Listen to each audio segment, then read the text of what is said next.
Buenas tardes, bienvenidos a esta entrevista. Nosotros somos integrantes del equipo y vamos a tratar el tema de psicoanálisis y educación. Mi nombre es Edith Barrón Sánchez y a continuación presentamos a las demás compañeras. Buenas tardes, mi nombre es Patricia Alonso. Y mi nombre es Lilia Adriana Sobrado Campos. En esta ocasión vamos a entrevistar a la licenciada Irma Beatriz Hernández Escoto, quien es licenciada en Psicología, egresada de la UAM Xochimilco. También tiene una maestría en Psicoanálisis en el CIEP y desarrolla su labor profesional en el ámbito educativo en la Secretaría de Educación Pública, en la Dirección de Educación Especial, en un proyecto titulado Educación Sexual, Equidad de Género y Prevención de la Violencia y Abuso Sexual Infantil. También se desarrolla en el ámbito clínico, de manera privada y de manera pública. El objetivo o el propósito de esta entrevista es conocer la postura que tiene el psicoanálisis en el ámbito sexual y educativo, así como los retos que enfrenta en dichos ámbitos. Bueno, pues daremos inicio a nuestra entrevista con la licenciada Irma Beatriz. ¿Qué aportaciones hace la teoría psicoanalítica al estudio de género? Bien, creo que muchas aportaciones, de hecho, porque la teoría psicoanalítica se centra básicamente en una ruptura importante, diría yo una ruptura epistemológica, que sería dirigir la idea de la diferencia sexual desde la cuestión simbólica, la cuestión sexual, y no de la biología o la anatomía de los cuerpos. Esa sería básicamente una de las cuestiones que acentúan una postura muy importante dentro de este proceso. La teoría psicoanalítica, de hecho, rompe con muchos hitos de lo que sería la concepción de sujeto, y eso es algo importante porque los estudios de género, que tienen diferentes corrientes, se han basado del lado norteamericano, sobre todo, que es la que ha influenciado mucho en México, en la idea de que la anatomía es destino. Lo que nos plantea psicoanálisis precisamente es anatomía no es destino. Básicamente te puedo decir así como una de las grandes aportaciones. Otra de las preguntas que quisiéramos hacerte es, ¿cómo se entiende la diferencia sexual desde el psicoanálisis? Justamente es el punto clave donde entra a entenderse la perspectiva de género cuando se ubica con la teoría psicoanalítica como referencia. Una de las aportaciones que nos hace Sigmund Freud precisamente es el descubrimiento de la sexualidad infantil, el complejo de Edipo, una serie de categorías que a una gente le podrían resultar como oscuras, pero precisamente si hay algo que hace diferente al humano del ser animal, digamos, sería precisamente que aparece la pulsión sexual. Nos trascendemos el instinto y nos ubicamos en una dimensión donde nuestro cuerpo toma una estructura con base en lo que sería el deseo sexual. La historia edípica está configurada por lo que es el deseo de los padres, en este caso de la madre, porque atraviesa su propia historia edípica. El hijo llega, nace con una idea de qué va a ser, niño o niña, y qué es lo que hace esa diferencia, precisamente la ausencia o presencia de un órgano, que ahorita diríamos que está no real, diríamos esto, la presencia o ausencia de un pene es lo que hace una gran diferencia. Freud nos explica de una manera muy interesante en lo que sería esta idea de la primacía del falo, que los niños tienen esta idea de que todos tenemos pene, todos tienen pene. En algún momento la diferencia se significa porque se perdió. Esta situación es muy interesante porque es lo que define la identidad sexual en el ser humano. Cómo se ubica el ser humano en esta relación tiene que ver cómo está configurada esta relación estructural del Edipo que atraviesa en función de las fantasías también que existe de parte de los padres. Hablo de los padres porque de alguna manera hay una relación también con un tercero. En esta relación madre-hijo está el padre, ¿sí? Esto es muy complejo, quisiera decírselos de una manera más sencilla, que sería este atravesamiento donde el niño llega, se dice ¿qué quiero que sea? ¿Cómo lo voy a diferenciar? Precisamente uno dice cuando está en los cuneros, cuando vamos a visitar a una futura madre o ya madre, dice uno ¿qué fue? ¿No? ¿Y en qué nos fijamos? Precisamente en eso, ¿no? En el sexo. Pero no nos quedamos solamente en eso, es decir, ¿qué queremos a nivel de ese sexo que va a tener este sujeto? Una postura precisamente estructural que se va a configurar con la historia que va a tener en la primera infancia la persona. Es muy importante esto porque la idea del rol de género es una idea más social, más cultural, y la idea de, desde lo que el psicoanálisis nos aporta es la identidad sexual en sí misma. Hay una diferencia en estos dos aspectos, a veces se confunden y se ven como discontinuas o como polares, ¿no? La identidad de género nos se refiere más a los imaginarios sociales, ¿verdad? A estas atribuciones que tenemos hacia cada uno de ellos, y la identidad sexual se refiere a cómo nos posicionamos a nivel de nuestro sexo, de que soy hombre, mujer y con qué me identifico con ello, ¿no? Hacia quién siento atracción sexual también. Pero eso se va dando en todo un proceso largo que va teniendo el ser humano desde que es niño, atraviesa la pubertad y llega a la madurez. Continuando con esto, entonces, ¿cómo podríamos decir que se define lo masculino y lo femenino desde esta perspectiva del psicoanálisis? Mira, atraviesa por diferentes etapas en Freud esta idea. En un principio se hablaba de que la niña era un pequeño varoncito, ¿sí? Después él va evolucionando en los 3 ensayos, que de hecho él no quiso publicar. Él decía que no estaba todavía, no era una obra publicable, que es donde empieza a definir esta interesante idea de que los seres humanos vivimos la sexualidad desde la primera infancia. No es hasta que aparece la pubertad o la adultez. Él, en este sentido, se oye como una persona muy revolucionaria en esta cuestión.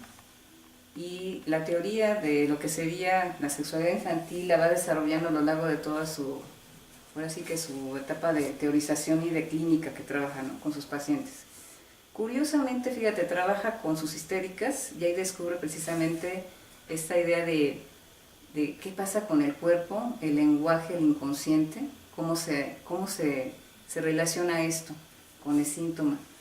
Descubre precisamente en voy a ir con un poquito de ideas que te voy a ir encajando un poquito, ¿sí?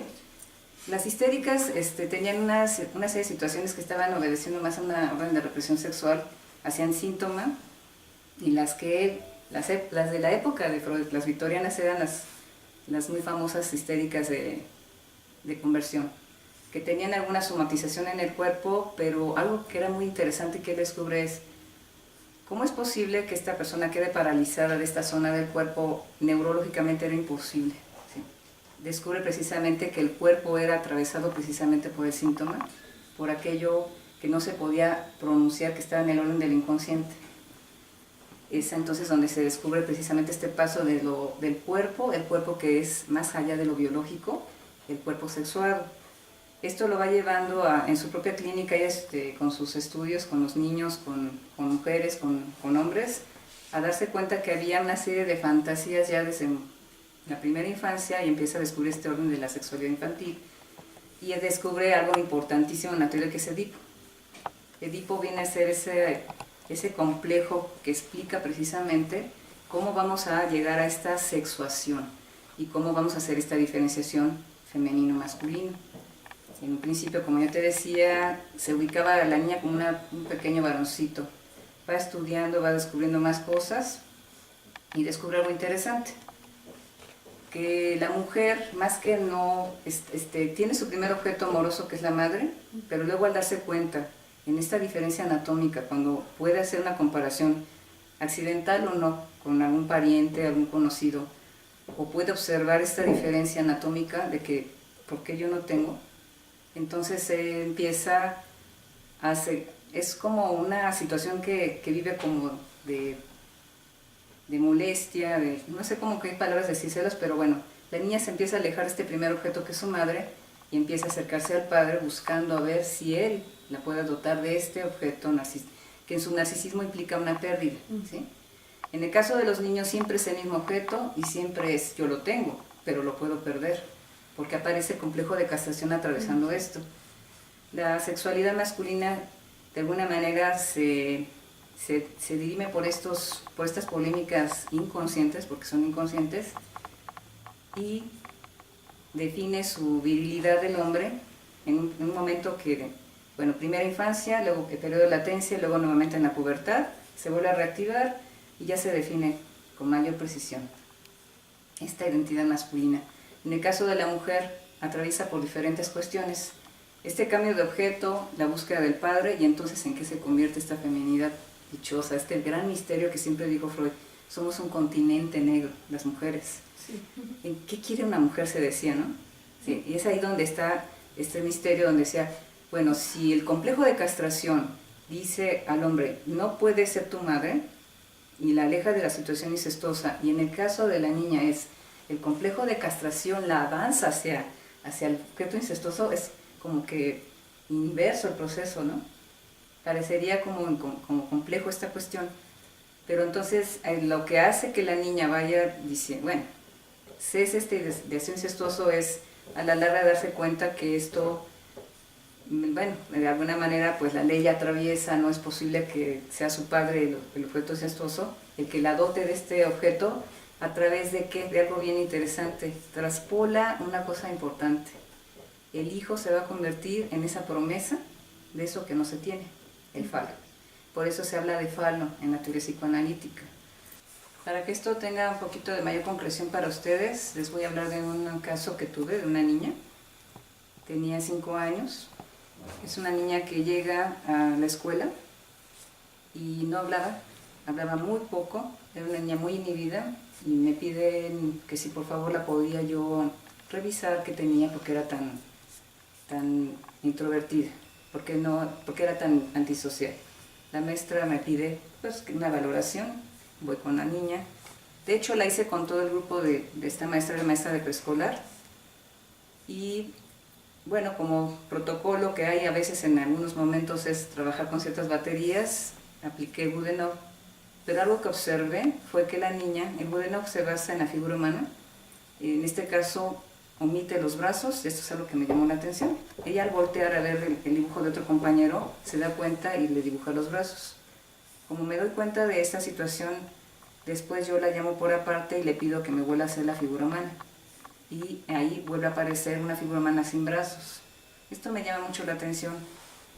Esta pequeña se llama Javiera, y eso es algo que también me empieza como a hacer como un poco de ruido. Decir, bueno, algo me llama la atención de esta situación. Entrevisto a la madre y ya bajo las preguntas semidirigidas, donde yo tenía intención de saber cómo había sido este proceso de embarazo, de deseo de cómo se embarazó, qué intencionalidades había ahí de la madre, voy descubriendo en el proceso de la entrevista una serie de datos muy interesantes. Esta pequeña es la segunda del matrimonio, la primera es hija, esta hija es la segunda, pero la mayor es mujer también, y me dice la señora que ella tenía un deseo ferviente de que fuera un hijo varón. Cuando nace la primera hija lo tolera, dice, bueno, tuve una hija. Nace esta segunda pequeña y la señora se puso muy mal, se llegó se le fue la leche, no la quiso amamantar, tuvo una depresión posparto espantosa, no la quiso tocar por un par de meses, tuvo que estar cuidada por la abuela.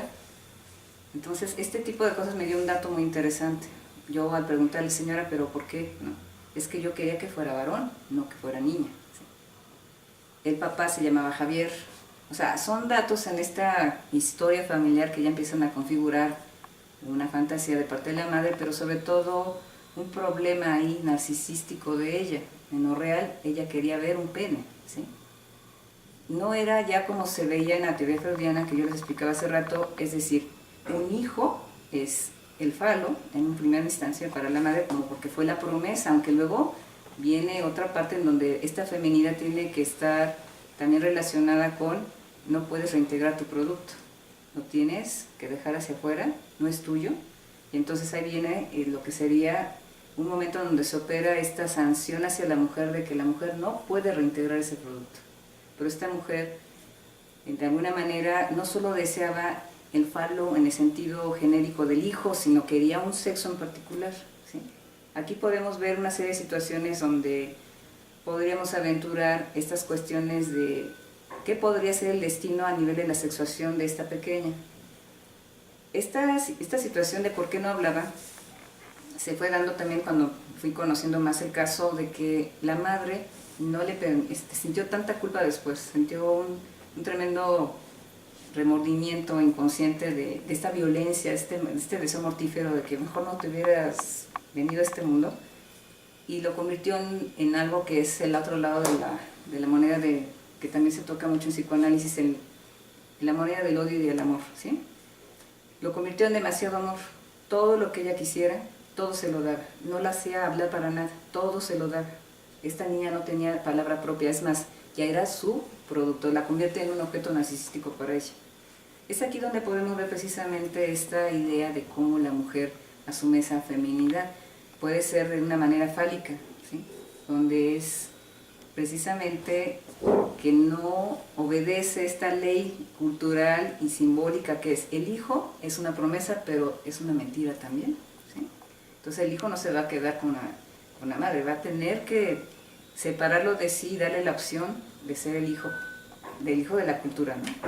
Aquí es donde aparece algo interesante. En la teoría psicoanalítica nos habla precisamente de la exogamia. Edipo tiene que ver con la necesidad de establecer una relación donde el ser humano no puede quedar integrado a la propia familia, tiene que ir hacia afuera, ¿sí? Y la única manera es teniendo prohibiciones, ir hacia afuera, ¿sí?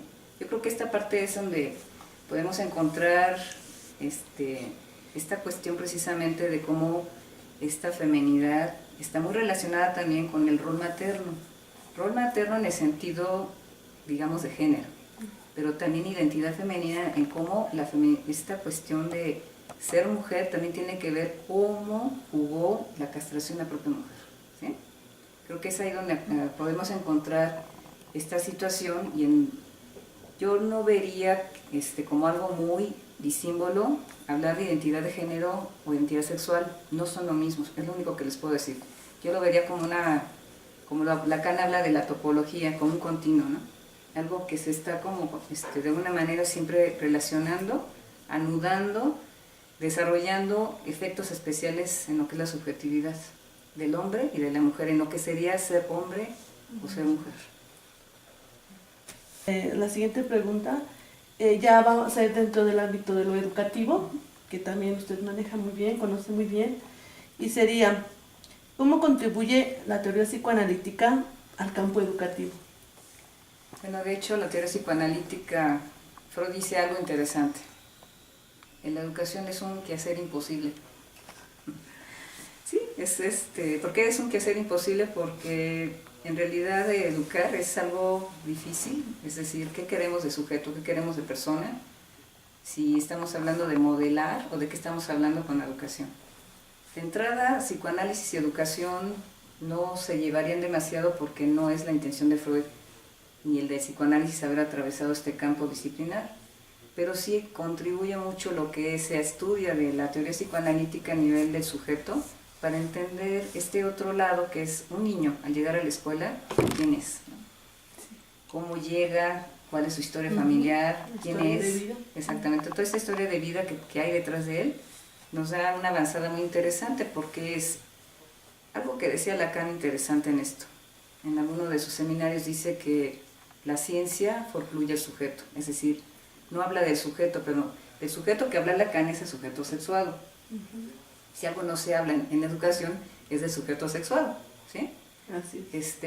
¿En qué sentido podría aportar? En mucho, porque Freud da muchas vetas de hablar del sujeto en el campo también de lo que sería la pulsión epistemofílica. Él menciona la idea de el interés de saber. La pulsión tiene diferentes destinos, objetos, lugares. El tiempo de sublimar, que sería dentro del proceso de la sexualidad infantil, el periodo de latencia, es ese periodo en donde el sujeto vuelca esta pulsión sexual hacia bienes culturales, objetos culturales. Es ahí donde se explica de una manera muy interesante por qué el niño que llega de preescolar a la primaria, por ejemplo, ya se comporta de otra manera. Nos puede dar a entender cómo es nuestro pequeño, nuestro alumno, ¿sí? De todos los procesos, y mucho a la gente que está en la educación secundaria, que ya nos llegan nuestros puber, nuestros adolescentes, que empiezan a necesitar una orientación también de lo que sería el desarrollo de su sexualidad, qué significa también ser hombre, ser mujer, también en esa etapa sumamente importante. ¿Sí? Y ahora con lo que estamos viviendo en este mundo actual de tanto abuso, de tanto mal manejo, de un manejo muy perverso, de una forma de abuso del adulto hacia el niño, Sí. pues también nos ha hecho muchas aportaciones el psicoanálisis respecto a esto, porque no podemos hablar como de una sexualidad desde el punto de vista biológico, necesitamos irlo llevando más allá y el psicoanálisis nos da esas aportaciones. Yo les puedo decir que el currículum de la SEP es un currículum que ubica una sexualidad de una manera muy biologista, ¿sí? Definitivamente. Sí nos da, según dicen, que por las competencias que también trabajan aptitudinal y que Sí, sí. yo digo que el hecho de ubicarlo en ciencias naturales, el terreno del conocimiento de la educación sexual ya nos dice una postura, todavía un poco de que pues somos seres biológicos y hay que conocer la anatomía, de acuerdo, eso es importante, pero también hay que saber qué pasa dentro del proceso de las fantasías, como un maestro que tiene un niño que por ejemplo tiene curiosidad sexual, no se espanta y lo cataloga de violador, de un niño perverso, o la niña que está queriendo conocer también. Los maestros también tienen unas concepciones muy retrógradas, y si hay algo que nos puede aportar psicoanálisis es el entendimiento de la sexualidad infantil. También cómo reprimimos esa parte en la educación. Y aparte, otro punto importante sería cómo el educador también está viviendo esa parte, Claro. Educar a los niños, educar pues a los futuros adolescentes, cómo los estamos llevando de una etapa a otra. Igual sería interesante. En una anécdota divertida, cuando yo trabajaba mis cursos de educación sexual con maestros, una vez me dice una maestra, pues eso de la sexualidad a mí me da, no sé, como que me pone muy nerviosa, es algo que no quiero ni siquiera pensar. Y es más, dice, yo nada más de decir sexualidad me excito. Dice, no, pues sí señora, pues, seguramente usted tiene muchas cosas que decir, ¿no? O sea, sí está el deseo ahí en todos los seres humanos, cómo lo apalabramos. Yo creo que en ese sentido la perspectiva lacaniana de cómo decir el inconsciente se estructura como un lenguaje y cómo seguimos la vía del discurso, la palabra puesta en una serie de situaciones nos atraviesa a un sujeto específico, ¿no? Yo creo que es muy, muy complejo, es una pregunta bastante difícil de contestar, de hecho, enigmático también decirlo, porque realmente son como dos cosas, como de a veces de repente difíciles de concatenar.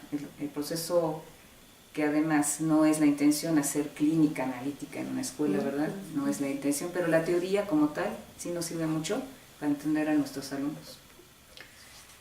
Betty, y entonces, de acuerdo con esto, ¿cuáles crees tú que pueden ser los retos que enfrenta la teoría psicoanalítica en el campo educativo y en el campo de la sexualidad? Pues primero uno de los primeros retos es el tabú. Yo diría que el tabú y la cerrazón que existe de una cultura de doble moral que existe en nuestro país, sobre todo de que somos careta de una situación, decimos que somos personas con cierta moralidad y dejamos como que por otro lado la cuestión del placer sexual en el sentido general que trabajaba Freud, ¿no? Freud no decía, porque mucha gente dice pansexualista, no. Él hablaba de que el ser humano busca el placer en general. Sexualidad es un concepto muy amplio. No se refería solamente a lo genital, esa es una parte, pero es todo lo que es tu cuerpo, es un gran hoyo que está lleno de posibilidades de introducir una relación con los objetos, ¿sí? Puede ser la mirada, puede ser lo que escuchas, puede ser... Y estas cuestiones a veces no se quieren ver dentro del terreno educativo.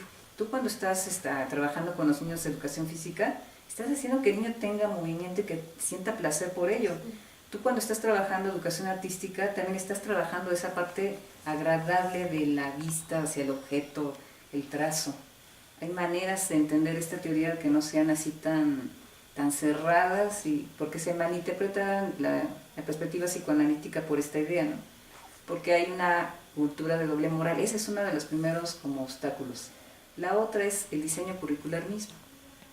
El currículum que nosotros tenemos es un currículum de ciencias, de disciplinas, que no hablan de un sujeto del inconsciente, es un sujeto cognoscente, ese es el que se privilegia. El otro, pues por ahí se mencionará, o a lo mejor aparece, pero le parece al maestro en la vida cotidiana cuando está con los niños. con los adolescentes, a ver este mocoso que me está haciendo estas cosas, está tomándose fotos, y ahorita que tienen todos estos medios de las redes sociales que se toman fotos de pornográficas, que hacen cosas que aparentemente no van, pero son producto precisamente de esa forma de silenciar y no palabrar el tema de la sexualidad dentro del campo educativo. El gran silencio que hay es uno de los grandes obstáculos, y te podría decir también dentro de ello esta manera de no concebir que la sexualidad tiene muchas facetas, muchas maneras, ¿no? Cuando hay casos que pasaban en nuestro proyecto de abuso sexual, por ejemplo, no, hombre, no tienen una idea de cómo movía cosas, ¿no? Porque cómo es posible que esto suceda. Aquí no, estas situaciones no pasan, se cierran, cuando son momentos muy importantes de hablar de prevención, de hablar con los muchachos, de hablar con los niños y empezarles a dar caminos de tu cuerpo tiene que ser respetado. Hay momentos en donde tú debes ejercer tu sexualidad en cierto lugar, en cierto momento, ¿sí? Y esos son los tabús precisamente con los que se topa la educación. ¿Te gustaría darnos algún otro comentario? ¿Algún comentario? Pues primero, muchas gracias por permitirme expresar estas palabras de alguien que yo admiro mucho, pues bueno, Freud, Lacan, todas estas líneas que me han también identificado a mí profesionalmente. Yo creo que es bien importante para ustedes en este diplomado que tengan muchas claridades, que revisen mucho más a fondo los textos, sobre todo para no confundir identidad sexual como símil de identidad de género. Yo creo que es algo que todavía sigue siendo muy misterioso y es digno de ser todavía investigado, porque no es lo mismo. Aunque tengan muchas similitudes, identidad de género sí dice, hay que simbolizar la diferencia anatómica, pero ¿en qué se convierte? En cuestiones sociales. Género está metido o está estudiado dentro del campo por antropólogos, sociólogos, y hay gente muy interesante que hay que revisar, que tienen diferentes perspectivas, y hay quien dice que identidad sexual es igual a género, y yo creo que eso es un pequeño problema que hay que ir analizando y no lo confundan, es lo que yo nada más les diría. Pues queremos agradecer tu colaboración a nombre de todo el equipo, y qué bueno que nos pudiste dar un espacio en tu agenda para poderla realizar. Pues muchas gracias por esta oportunidad y que les vaya bien. Gracias. Que nos ponga 10. Que les ponga 10.